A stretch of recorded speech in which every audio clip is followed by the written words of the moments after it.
Hey everybody, this is Jennifer Schaus, and we're coming to you live today from Washington, D.C., and we're going to talk about GSA schedules, what to know before applying. We're joined with our friends from iQuasar for this special webinar, and it's special because it is our 700th government contracting webinar on our YouTube channel. So if you're watching live, we invite you to subscribe to our channel. It doesn't cost you anything. Give us a like and leave us a comment. We'd love to hear from you. Here's the link to our channel. Again, you're probably watching it, so you may have this link in front of you already. But again, as I mentioned, we're covering in a very rapid fire Q&A session with iQuasar, GSA schedules, what to know before applying. And just as a reference tool, this content actually started out as a blog post between us and iQuasar. So if you want a link to the actual content, please hop over to the iQuasar website, to their blogs. They've got a lot of great content over there. Okay, now I'm going to turn it over to Shoaib Bazaz from iQuasar, and we're glad that they were able to join us for this special webinar. Shoaib, I'll turn it over to you now. Thanks, Jennifer. So hey everybody. I'm Shoaib Bazaz. I work as the marketing manager at iQuasar LLC. Next slide, please. So we're based in Sterling, Virginia. We help government contractors with a range of services like proposal development, recruiting for the government contracts, cleared recruitment, consulting, but also helping small and medium businesses through their GSA schedule journey. So thank you, Jennifer. Thanks for this discussion. Great, thank you, Shoaib. Let's go ahead and give you guys a quick blurb about us. We are based in downtown DC with over 20 years of consulting federal contractors, typically established government contractors providing products, services, and software. We've got a newsletter, webinars, and event sponsorship available for companies that sell to the government contractors. As of this morning, our newsletter now reaches 34,000 subscribers. We've got over 8,000 followers on YouTube and several on LinkedIn as well. If you're looking for a media kit, if you're trying to reach government contractors, please drop us a line at hello@jenniferschaus.com. Okay, so let's go ahead and get started. As I mentioned, this webinar today originated as a blog on the iQuasar website. And again, it's GSA schedules, what to know before applying. Thanks, Jennifer. So as you know, navigating the complexities of the schedule can be a real a daunting process for businesses. And you also don't want to get stuck in the application process without first having done all the due diligence and research. So we're mostly going to be discussing the things you need to know before applying. So thanks for joining us today, Jennifer. My first question would be, from your experience, what type of companies thrive on the schedule? We know that many struggle with it. They may not have done all the research or the due diligence, but from your perspective, what companies do well on the schedule? Over to you. Right. Thanks so much, Shoaib, again, for inviting me to participate in the blog, and thanks for accepting our invitation to turn this into a live webinar. So first, I always like to start with the raw data and then expand from there. So the latest statistics that we looked at, there's about 18 to 20,000 companies that hold GSA schedules, and more than half of them, about 60%, have zero sales through their schedule. Now, they may have millions of dollars in other contract vehicles, or just direct awards, or even millions in their commercial contracts. But basically, my point is that a very small percentage of companies are doing the bulk of the work. So it's like the 80-20 rule. And you can download this data to see the goose eggs next to many of these companies' names as well. So again, the select few tend to be the large businesses as defined by SBA, but there are certainly some small businesses that are, in that small percentage of companies that are doing the bulk of the business.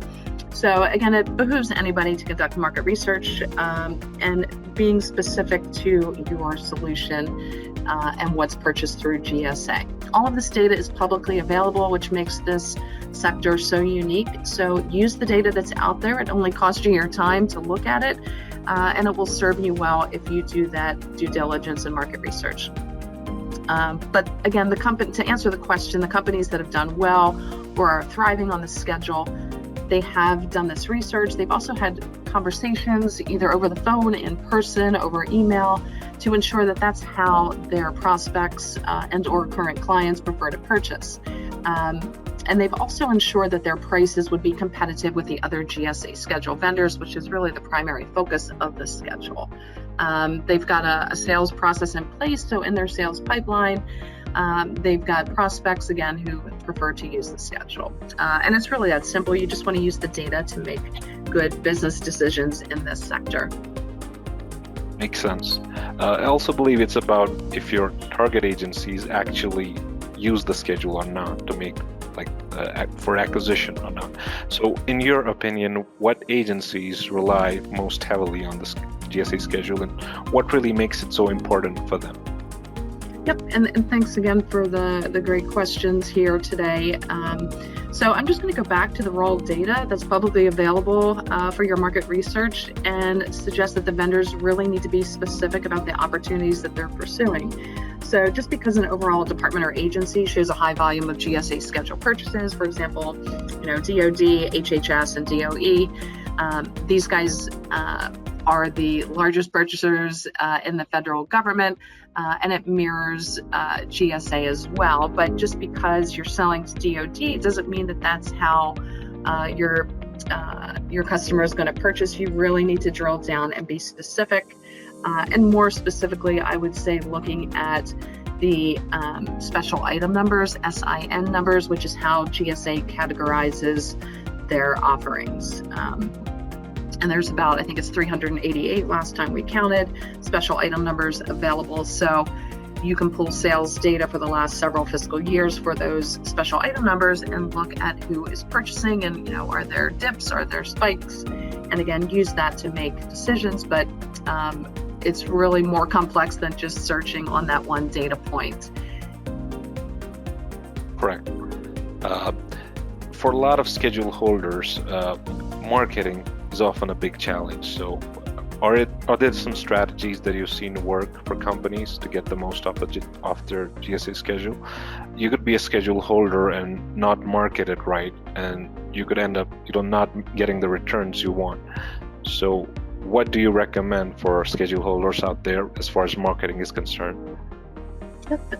Yeah, first and foremost, I'd say you absolutely need to be a credible company with a credible solution. You need to understand your customers, their needs, as well as the organizational environment, how they prefer to purchase, etc. So using the data to make your business and offering attractive and customize if possible, obviously, again, to meet your customers' needs. So, it's really reverse engineering to back into the solution that your customer wants. And that's how they're going to notice you. It's, whether you're selling used cars, new cars, homes, cupcakes, it doesn't matter. You really want to show your customers and prospects that you paid attention, you did your research to understand how they prefer to purchase and really what they need. So I could go into the weeds with this on tips and suggestions, and there's never going to be a silver bullet in this market or in anything in life for that matter. But there's obviously, several steps that vendors can take to ensure success. The analogy that I like to use is basically just being the difference between the white tablecloth restaurant versus the one with the wobbly tables that you need to stick a pack of sugar under to balance, and maybe it's a little sticky on top. So just a lot of little things to enhance your solution, your understanding of your customer needs, and again, just ensuring that GSA is really their preferred mechanism of purchasing. Correct, and that's a perfect analogy, right? My next question would be that we've seen many companies face hurdles during the application process. So, a lot of companies, they don't do the research, they go with a lot of expectations that are not realistic. But what are some of the most common pitfalls that you've seen offerers suffer from when applying for the GSA schedule, and how can they avoid them? Sure. So I always say that there's premature execution of getting onto the schedule because companies have unrealistic expectations. Maybe they've done some market research, but what the piece that they miss is the most important, which is pricing. So, and that's really the biggest focus and the major component of the schedule. And it's the most important thing to really get right so that the schedule doesn't turn into a liability for your business. Because during the just your initial submission through to the pricing negotiation and post-award, there are terms, conditions, repercussions that you need to pay attention to. So presenting your pricing in a competitive and compliant manner is really, again, the most important, especially for vendors who don't have a pricing process in place. So if you're selling professional services in your labor categories, don't have a methodology to them or some sort of pricing schematic, then this is not going to be impossible, but you could be leaving some dollars on the table. So you really want to ensure that your pricing has a refined process. And just the vendors need to understand the overall proposal requirements, disclosures, as I mentioned, the post-award pricing impact, having a schedule. Makes sense. And also, my next question, in fact, is about that part, like post-award compliance. So you get on the schedule, but a lot of offerers, they don't know that even after getting on the schedule, you need to be compliant with certain terms and conditions.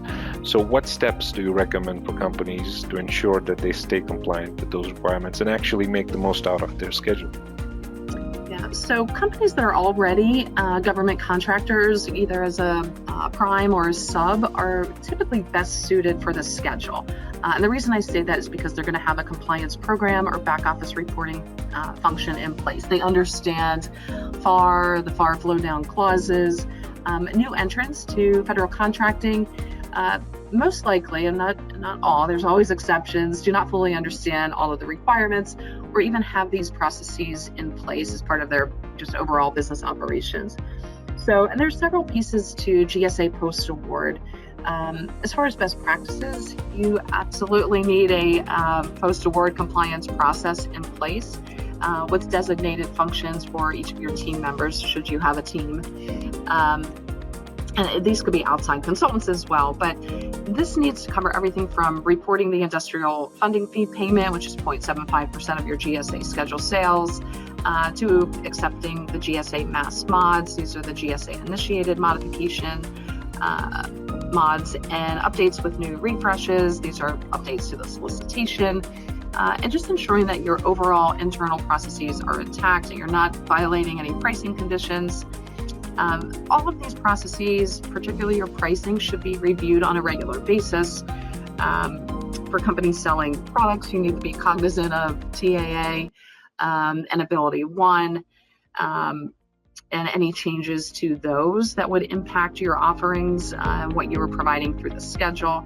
And so I could go on and on, but basically all of this, having a compliance process in place, whether you have a schedule actually or not, will just ensure a smooth ride with GSA. There will sometimes be audits or customer assisted visits that GSA calls CAVs, and this will also ensure just a better relationship with your GSA contracting officer. So it's not like you're just signing up for a contract vehicle and then suddenly your phone's going to ring and emails are going to come in with orders and the compliance piece will just take care of itself. No, you absolutely need a formal business development, marketing, sales process, as well as your back office compliance process in place. That's right. Thanks for those insights, Jennifer. That brings us to the end of this discussion. We hope our listeners gained a deeper understanding of the schedule and are possibly better equipped to decide if it's the right choice for them or not. We look forward to seeing more businesses succeed in the marketplace, and I believe with the right guidance and support, it's completely possible.